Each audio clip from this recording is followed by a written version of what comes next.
வணக்கம். இது பேசும் கதைகள். நான் கிருத்திகா கணேஷ். வீரயுக நாயகன் வேல்பாரியோட 92வது அத்தியாயம் பார்க்க போறோம். சென்ற அத்தியாயத்துல முதல் 10 நாழிகை முடிவடைந்ததை குறிக்கும் காரி கொம்போசை பரம்பு வீரர்களுக்காக ஒலிக்கப்பட்டது அப்படின்னு பார்த்தோம். இனி தொடர்ந்து கேட்கலாம். காரி கொம்போசை மேல் எழும்போது நடுப்பகல் கடந்திருந்துச்சு. போர்க்களத்தோட சரிபாதி நேரம் முடிவடைஞ்சிருச்சு. முன்களத்திலிருந்து அடுத்தடுத்து வந்த செய்திகள் கருங்கை வாணனுக்கு குழப்பத்தையே உருவாக்குனுச்சு. உருமன் கொடி குதிரைப்படையில் நிகழ்ந்திருக்கிற பாதிப்பை பத்தி அனுப்பின செய்தி அதிர்ச்சியை உருவாக்குனுச்சு. அது உண்மை அப்படின்னு நம்புறதே ரொம்ப கஷ்டமா இருந்தது. ஆனா போர்க்களத்துல தனக்கு வந்து சேரும் செய்தி உண்மையா அப்படின்னு ஆராய்வதில் தளபதி நேரத்தை செலவிடக்கூடாது. ஏன்னா அது அவனோட படை அவனுக்கு அனுப்புற செய்தி. அந்த செய்தியை கொண்டு அடுத்து என்ன பண்ணணும் அப்படிங்கிறத தான் அவன் யோசிக்கணும். குதிரைப்படை சந்தித்த அதே சிக்கல் தான் தேர்ப்படையும் சந்தித்தது. ஈக்கி மணல்கள் பாய்ந்து செல்லும் குதிரையோட வேகத்தை கட்டுப்படுத்தினது. நகரி வீரன் வெகு விரைவில் தன்னோட ஆவேசத்தை இழந்து குழப்பத்துக்குள் சிக்கினான். பரம்போட தரப்பில் கூழையனோட தாக்குதல் வேகம் நேரம் ஆக ஆக ரொம்ப அதிகமாயிட்டே இருந்தது. வேந்தர் படையோட தேர்கள் ரொம்ப சீக்கிரம் விரைந்து செல்ல முடியாத நிலையில் பரம்போட தேர்கள் பாய்ந்து முன்னேறி நகர்ந்து கொண்டிருந்தது. வால்படை மோதும் களத்துல தான் வேந்தர் படை பரம்பு படைக்குள்ள ரொம்ப தூரம் முன்னேறி இருந்துச்சு.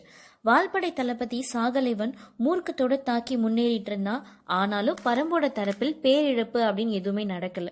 ரொம்ப நேரத்துக்கு பிறகுதான் அவன் பரம்பு வீரர்கள் அணிந்திருக்கிற மெய்க்கவசத்தை ஒத்து கவனிக்கிறான். வேந்தர்களோட தரப்பில் தளபதிகள், சேனை வரையர்கள், சேனை முதலிகள், மெய்காப்பாளர்கள் இவங்க மட்டும்தான் உடலை காக்கிற மெய்க்கவசம் போட்டிருந்தாங்க. மற்ற வீரர்கள் எல்லாரும் கைகள்ல கேடயத்துடனும் வாளுடனும் தான் களத்துல போரிட்டு இருக்காங்க. பரம்பு வீரர்கள் எல்லாருமே மெய்க்கவசம் அணிந்திருந்தாங்க. ஆனா அது வேந்தர் படையினர் அணிந்திருந்ததை போன்று இரும்பால் ஆன மிகுந்த எடை கொண்ட கவசம் கிடையாது. அதுக்கு பதிலா சிவப்பு சித்திரமூலி, செங்கொடி வேலி இதெல்லாம் அரைச்சு முரியநாசன் செஞ்சது. முரியநாசன் இரளிமேட்டுக்கு வந்ததும் முதல்ல இட்ட கட்டளையே இந்த வகை செடிகளை கொண்டு வந்து சேர்க்கணும் அப்படிங்கிறது தான். பரம்பெங்கும் இருக்கிற ஆண்களும் பெண்களும் அடுத்த ஓரிரு நாட்கள்ல போதுமான அளவுக்கு கொண்டு வந்து சேர்த்துட்டாங்க. அதை தகுந்த சேர்மானத்தோட அரைச்சு பனை நாரோட பிசைந்து வெயில் சூடு இல்லாம நிழலையே காய வச்சிருந்தார். தோலோட குணம் கொண்ட ஆனால் பாறையோட பக்கு போன்றது அந்த ஆடை. ஒரு வகையில் உடம்பின் மேல் தோல் போன்றது. அதை தொலைச்சுக்கிட்டு எந்த ஒரு ஆயுதமும் எளிதில் உள்ள போக முடியாது. பரம்பு வீரர்கள் அந்த மெய் கவசத்தை தான் போட்டிருக்காங்க. மார்பின் மேல் போர்த்தி பின்புற கயிறுகளால இழுத்து கட்டி இருக்கிறாங்க. கனமில்லாத ஆடையாகவும் அதே நேரத்துல அம்பும் வாளும் எளிதில் உட்புக முடியாததாகவும் இருந்தது அந்த மெய் கவசம்.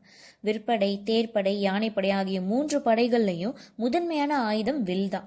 ஆனா வேந்தர் படை வீரர்கள் எதிரிகளை தாக்குறதுக்காக தங்களை நிலைநிறுத்திக் கொள்றதுக்கு ஒரு இடம் வேணும்ல, அந்த இடத்துக்கு பக்கத்துல கூட வர முடியாதபடி இருந்தது பரம்பு படையோட தாக்குதல். அதனால பரம்பின் தரப்பில் ஒரு வீரனை சாக்கிறதே பெரும் பாடா இருந்தது வேந்தர் படைக்கு. பரம்போட வால் படையில இருக்கிற எல்லாரும் மெய்க்கவசம் அணிந்திருந்ததுனால முன்னேறி சென்று தாக்கிய சாகலைவனால எதிரிகளை வீழ்த்தி முன்னேற முடியல. ரொம்ப நேரத்துக்கு பிறகுதான் அவன் ஒரு விஷயத்த உணர்றான். அவன் பரம்பு வீரர்கள் எங்கெல்லாம் விலகுறாங்களோ அங்க மட்டும்தான் அவனால முன்னேற முடியுது. பரம்பு வீரர்களை சிதைத்தோ அழித்தோ முன்னேற முடியல. ஆனாலும் ஒரு கிழவன் தனக்கு எதிரான படைக்கு தலைமை ஏற்கிறான் அப்படிங்கறத அவனால சகிச்சுக்கவே முடியல. பரம்போட தரப்பில் வால்படைக்கு தலைமையேற்ற தேக்கன் எதிரிகளை முடிந்த அளவுக்கு தன்னோட எல்லைக்குள்ள உள்வாங்கும் உத்தியை கடைபிடிச்சிட்டு இருந்தார். அதனால வேந்தர் படை மிக அதிக தொலைவுக்கு பரம்பின் தரப்புக்குள் இழுக்கப்பட்டிருந்தது. சாகலைவன் தேக்கனுடனான நேரடி தாக்குதலை எதிர்பார்த்து முன்னாடி நகர்ந்துகிட்டே இருக்கிறான். கிழவனை வெட்டி சரிக்கிறதன் மூலம் எதிரியோட தளபதியை முதல்ல வீழ்த்தின பெருமை நமக்கே வந்து சேரும் அப்படிங்கிற வேகத்துல அவன் விரைந்து போயிட்டு இருக்கிறான். உதிரனோட தலைமையிலான வில்படை ஆவேசம் கொண்டு வேந்தர் படையோட கட்டமைப்பை பிளந்து முன்னேறிட்டு இருந்தது. பரம்பு வீரர்கள் முதுகில வச்சிருக்கிற அம்பரா துணி கம்பங்கதிர் போன்ற வடிவமைப்பை கொண்டிருந்தது. மைய தண்டை சுத்தி அம்புகள் செருகப்பட்டிருந்தது. வெவ்வேறு வகையான அம்புகள் அதுக்கு தகுந்த உயரத்துல இடம் பிடித்திருந்தது. 100ல 120 அம்புகளை கொண்டதா ஒவ்வொரு அம்பரா துணியும் இருந்துச்சு. வேந்தர் படை வீரர்கள் பயன்படுத்துற அம்பரா துணி கூம்பு வடிவம் கொண்டது. நீண்டிருக்கிற சுரை குடுவையை போன்று அதற்குள்ள 30 அம்புகளை மட்டும்தான் வைக்க முடியும்.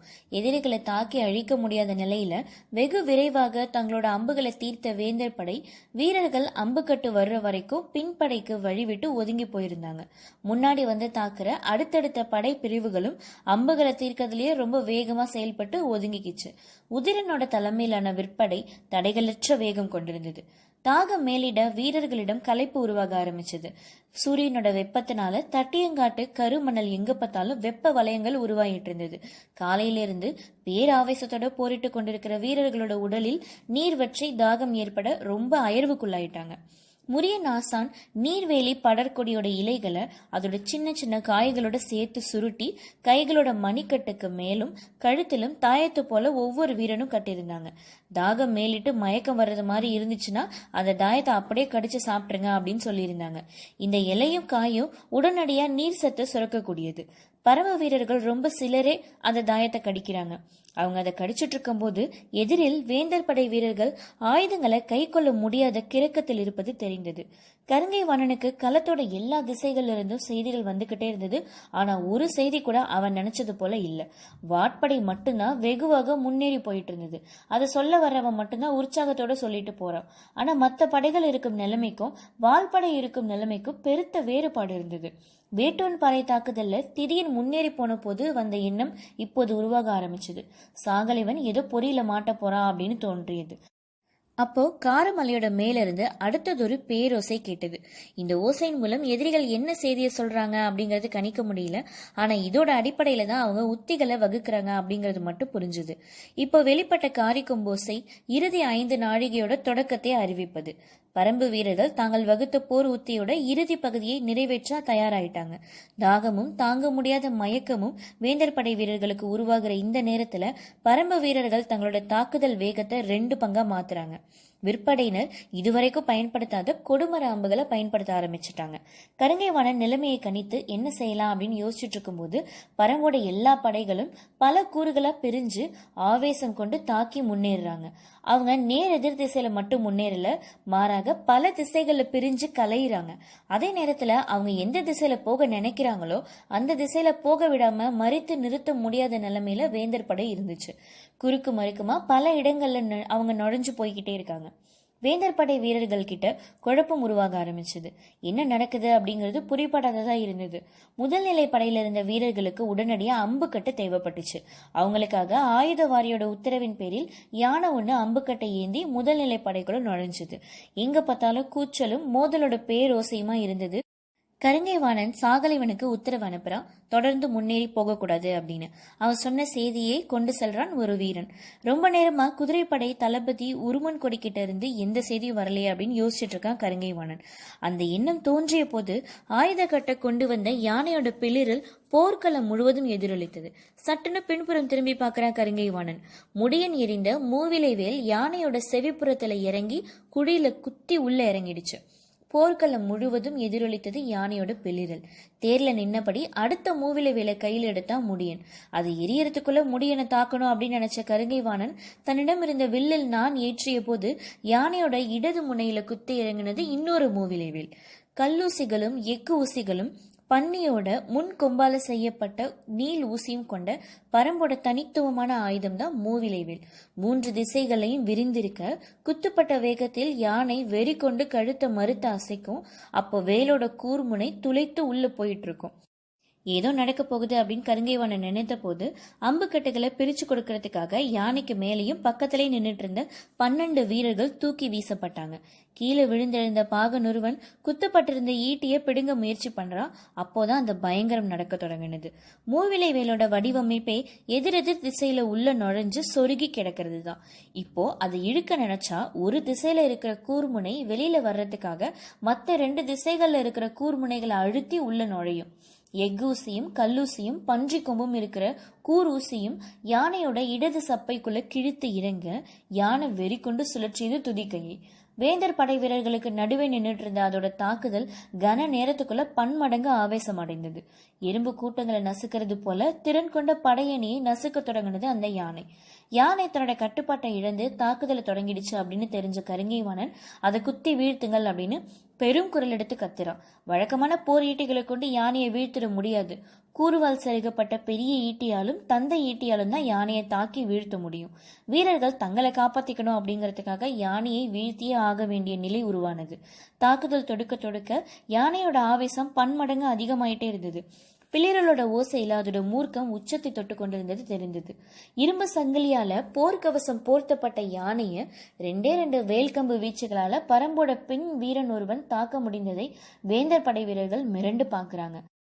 வேந்தர்களோட விற்படையின் மைய பகுதியில் இருக்கிற வீரர்கள் யானையுடன் போரிட்டு இருந்த போதுதான் முதல் நிலை படையோட கட்டுக்கோப்பு குலைய தொடங்கினதை கருங்கைவாணன் உணர ஆரம்பிக்கிறான். காரிக்கொம்போட ஓசை கேட்டதும் போர்க்களத்தோட கடைசி நாழிகை தொடங்கினது. பரம்போட தரப்புல படைப்பிரிவின் பின்னிலையில நின்றுட்டு இருந்த பல வீரர்கள் இப்போ முன்னிலைக்கு வந்துட்டாங்க. அப்போதுதான் முடியனோட தேர் களத்தோட நடுவுல வந்து நின்னுது. திடீர்னு இந்த இடத்துக்கு எப்படி இவன் முன்னேறி வந்தான் அப்படின்னு கருங்கைவாணன் நினைச்சிட்டு இருக்கும்போது குறுக்கும் நெடுக்குமா எல்லா பகுதிகளிலையும் பரம்பு வீரர்கள் நுழைஞ்சு போயிட்டு இருந்தாங்க. குலவன் திட்டின் மேல் நின்றுட்டு இருந்த பாரி இப்போதுதான் முதல் முறையா குகைக்குள்ள இருக்கிற விளக்க பாக்குறான். காலையிலிருந்து போர்க்களத்தை விட்டு அவனோட கண்கள் விலகவே இல்லை. இகுலி கிழவனோ காலையிலிருந்தே குகைக்குள்ள இருக்கிற விளக்கதான் பாத்துக்கிட்டே இருந்தான். போர்க்களத்தோட பக்கம் திரும்பவே இல்லை. விளக்கோட சுடர் ஈட்டி போல மேல் நோக்கி எரிஞ்சிட்டு இருந்தது. இப்போது காற்றையோ வீசினா வேந்தர் படையோட நடுப்பகுதியில நின்றுட்டு இருக்கிற எண்ணிலடங்காத வீணர்கள் கன நேரத்துல சரிக்கப்படுவாங்க. முதல் நிலை படையில பெரும் குழப்பம் நிலவிட்டு இருக்கும் போது இரண்டாவது நிலைப்படையின் மீது பெரும் தாக்குதல் நடந்தா படையோட தன்மை மொத்தமும் கொலைஞ்சு போயிடும். இறுதி நாழிகையின் போது ஏற்படும் பதற்றத்தை பரம்பு வீரர்கள் ரொம்ப திறமையா கையாண்டு எதிரியோட படைகளை நடுங்க செய்வார்கள் அப்படின்னு பாரி நினைச்சிட்டு இருந்தான். ஆனா கொம்மையும் அவனுக்கு உதவ ஆயத்தமா இல்லை. கணவாயோட பின்புறம் இருந்த அவர்கள் வாய் திறந்து ஊத மனம் இல்லாம இருந்தாங்க. இகுலி கிழவனோட மனம் காற்றை அனுப்ப சொல்லி கொம்மையிடம் மன்றாடி கொண்டிருந்தது. தேர்ப்படையோட கடைசி நிலையில நின்றுட்டு இருந்த ஈங்கையன் இப்போது முன்னிலைக்கு வரான். இதுவரைக்கும் கண்ணிலே படாம இருந்த தளபதி முடியன் எதிர்படையோட நடுக்கூறுன பிளந்து முன்னேறிட்டு இருக்கான். போர் யானை எளிதில் வீழ்வதா இல்லை. அது வேந்தர் படையோட நடுவுல இருந்ததுனால எந்த நேரம் எந்த பக்கம் திரும்பும் அப்படிங்கிற பதற்றம் எல்லாருக்குமே இருந்தது. எல்லாரோட கவனமும் அதை நோக்கியே திரும்பி இருந்தது. காரமலையோட மேலிருந்து இருக்கி செடியோட பால் கொண்டு வரையப்பட்ட குறியீடுகள் பகல் நேர அந்த ஒளியில கூட ரொம்ப துல்லியமா மின்னிட்டு இருந்தது. பிளந்து முன்னேறும் பரம்பு படையோட அணி தலைவன் யாரோ அவன் மட்டும் அதை அண்ணாந்து பார்த்து படையை அதற்கேற்ப வழி நடத்திக்கிட்டு இருந்தான். குறுக்கும் நெடுக்குமா பாம்புகள் ஊர்வது போல பரம்பு படை நுழைந்து கொண்டிருந்தது. இவங்க எங்க எதை நோக்கி போறாங்க அப்படிங்கிறது வேந்தர் படைக்கு புரியாத குழப்பமாவே இருந்தது. முடியனோட தேர் வேந்தர் படையோட நடுப்பகுதியில இறங்கி கொண்டிருந்தது. முன்னோக்கி செல்லும் முடியனோட தேரை தடுத்து நிறுத்த உத்தரவிட்டபடி அவனை நோக்கி விரைந்தான் கருங்கைவாணன். இப்போது ஈங்கையனோட தாக்குதல் ஆரம்பிச்சது. கரும்பாக்குடியில் சோழப்படையோட தாக்குதலை ரொம்ப கம்மியான வீரர்களை வச்சுக்கிட்டு அழித்து முடித்தவன் ஈங்கையன். அவனையும் அவனோட கூட்டத்தையும் காப்பாத்தின பரம்புக்காக மட்டும் இல்லாம கண்ணெதிரே தன்னோட குலத்தை அழித்த சோழர்களை பழி வாங்கணும் அப்படிங்கிறதுக்காகவும் அவன் களத்துல இறங்கி இருக்கிறான். சோழனோட முத்திரை தாங்கிய தேர் ஒன்றில் அதோட தளபதியர்கள்ல ஒருத்தரான நகரி வீரன் இருக்கிறத பாக்குறான். அவனை நோக்கி இடியென தாக்கி முன்னேறினான் ஈங்கையன். முன்பகுதி தாக்குதலை சற்றே மாற்றி ஈங்கையனை நோக்கி திரும்பினான் நகரி வீரன். இந்த நிலைமையில தான் எதிரி படையோட இடுப்பு பகுதியை பிளந்து முன்னேறி கொண்டிருந்தான் முடியன். அவன் எதிர்பார்த்த நேரம் நெருங்கிக்கிட்டு இருந்தது. இதுக்கிடையில காற்றையோ வீசினா போர்க்களத்துல எதிரி படையோட கட்டுப்பாடு சீர்குலையும். அது வீசாவிட்டாலும் பாரி தீட்டிய திட்டப்படி அழித்தொழிக்கும் தாக்குதலை நடத்தணும். இறுதி நாழிகையோட இறுதி பகுதி நெருங்கி கொண்டிருந்தது. எல்லா திசைகள்லையும் கலைந்து பிரிந்த பரம்பு வீரர்கள் களத்தோட நடுவுல வந்து இணைய ஆரம்பிச்சுட்டாங்க.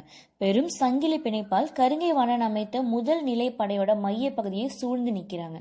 இந்த சங்கிலி தொடரோட வெளிப்புறம் இருந்தான் கருங்கைவாணன். என்ன நடக்குது அப்படிங்கறத அவனால உணர முடியல. ஆனா நிலைமை கை மீறிட்டு இருக்கிறது அப்படிங்கிறது மட்டும் புரியுது. இன்றைய நாளோட இறுதி பகுதியை நெருங்கிட்டு இருக்கோம். முதல் நிலை படை பெரும் குழப்பத்துக்கு உள்ளாயிருக்குது. யானை பெரும் சேதத்தை ஏற்படுத்தி இருக்குது. எதிரிகள் படையோட நடுப்பகுதியில குவிஞ்சிருக்கிறாங்க. நம்மளோட தளபதிகள் எதிரிகளோட ஆவேசம் மிக்க தாக்குதலால இழுக்கப்பட்டு படைகளை முறையற்று இயக்கி கொண்டிருக்கிறாங்க. இவ்வளவு நடந்துகிட்டு இருக்கு. இன்னும் இருக்கிற கொஞ்ச நேரத்துல தாக்குதலோட வேகத்தை கூட்டி எவ்வளவு முடியுமோ அவ்வளவு சமாளிப்போம் அப்படிங்கிற முடிவுக்கு வந்துட்டான் கருங்கைவாணன். வேந்தர் படை தளபதி கருங்கைவாணன் குழப்பத்திலிருந்து ஒரு முடிவுக்கு வந்த போது பரம்பு படை தளபதி முடியன் தெளிவிலிருந்து முடிவெடுக்க முடியாத குழப்பத்துக்கு போயிட்டான். திட்டமிட்டபடி தாக்குதல் உத்திகளை நடத்தி பல்வேறு கூறுகளாக பிரிந்து எதிரி படையோட நடுப்பகுதியில வந்து சேர்ந்துட்டோம். ஆனா இந்த நேரம் இங்க வந்து சேர்ந்திருக்க வேண்டிய இரவாதன் இன்னும் வரல. குதிரைப்படையோட ஆற்றல் மிகுந்த தாக்குதலாலதான் சூழப்பட்டிருக்கிற எதிரிகளை முழுமுற்றா ஒழிக்க முடியும். இல்லைன்னா இந்த தாக்குதல் திட்டத்தை நிறைவேற்ற முடியாது. தேர்ப்படையும் வால்படையும் எதிரிகளோட கவனத்தை முழுமையா திசை திருப்பி எவ்வளவு தொலைவுக்கு வெளியில இழுத்துட்டு போக முடியுமோ அவ்வளவு தொலைவுக்கு வெளியில கொண்டு வந்துடணும்.